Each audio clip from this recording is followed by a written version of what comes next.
It only takes a few minutes to unlock an iPad without its passcode, so let's get straight into the methods that actually work.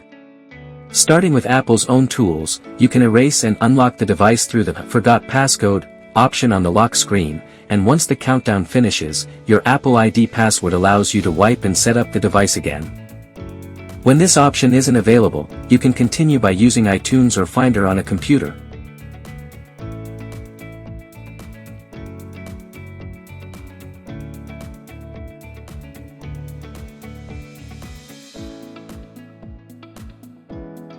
Because putting the iPad into recovery mode enables a full restore that removes the screen lock completely, although it also erases all data if you don't have a backup.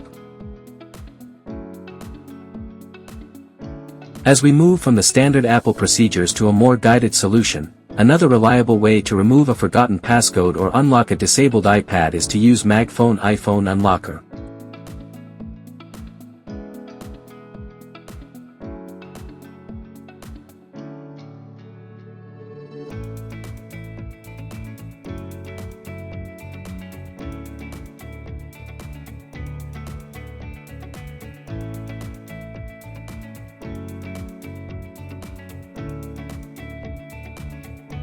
When the program detects the device, it downloads the correct firmware, and clicking Unlock completes the process so the iPad becomes accessible again without needing the old passcode.